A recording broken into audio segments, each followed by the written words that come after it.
Spinnaker is at it again with a new watch of their already famous Croft collection. This time the watch is going to be offered in a number of different fun dials and it's priced at $270.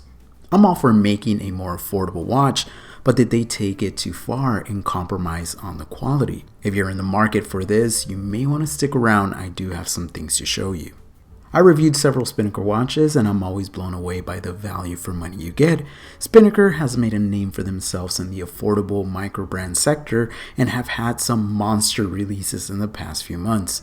I missed out on that 50 Phantoms watch that was not only affordable but sold out super fast, and also their SpongeBob collaboration was clever and also sold out the same day. Clearly they know what they're doing and know how to generate a lot of hype around their watches. I'm just going to come out the gate and let you know that this watch, in my opinion, is worth the asking price, but by no means does it compare to the others I've reviewed in terms of quality and attention to detail. The entire watch and bracelet are constructed of 316L stainless steel. The watch features a sapphire crystal with air coating. The case measures in at 42mm. It's 51.5mm from lug to lug, and the thickness is 12mm. In between the lugs, it measures 20mm, and the whole watch with the incised bracelet weighs in at 160 grams. Something interesting to note is that the other Croft models have a water resistance of 150 meters, but this particular model only features 100 meters. In my opinion, this very much resembles a dive watch, therefore this should have a 200 meter water resistance rating, or at least keep it in line with the other models at 150 meters. The case design looks nice, no sharp edges and machined well. For this price point, one would not expect high-end finishing, and that's been pretty much my experience with other Spinnaker cases. However, I'm more of a fan of the no crown guard design that's actually found on other Croft models. And given the 100 meter water resistance rating, this actually looks more like a skin diver watch. On the right hand side, we do find an easy to operate screw down sign crown that measures in 5.9mm. No complaints there. The unidirectional 120 click bezel appears to be constructed of aluminum, and the clicky action and audible noise are satisfying. However, backplay is pretty noticeable. Operating the bezel is easy, but the tolerances can be better. The dial is my favorite part of this watch. I've always been a fan of their textured dials and the layouts.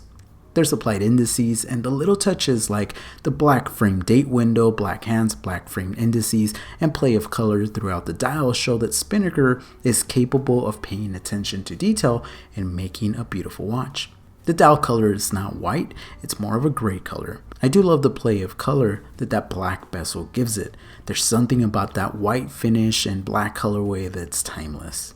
Spinnaker is using 2-color lume that's been applied on the hands, indices, and lume pip. I'm not sure what lume they're using. Their website says Japan. Whatever they're using works, but it's not Seiko bright, but it certainly gets the job done, so visibility in low light conditions is not a problem. On the back of the watch, there's a simple screw-down case back that has a Spinnaker logo and some information about the watch.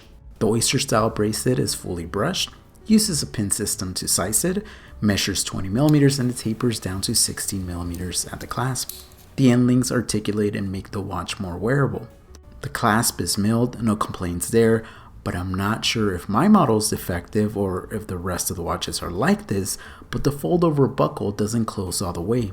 The bracelet can easily get caught on things, and although I don't think the bracelet will actually open, this should have been caught by the factory.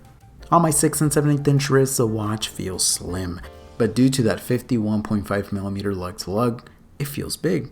Don't get me wrong, the watch is comfortable, and visually I don't think it looks out of place, and those end links also contribute to the wearability. However, Spinnaker are known for their bigger size cases, so if your wrist is smaller than mine, you may consider another model. I feel that if this model measured 48mm from lug to lug, it would work better for a wider audience. Inside the case, no surprise, Spinnaker chose to go with the automatic Seiko NH35 caliber.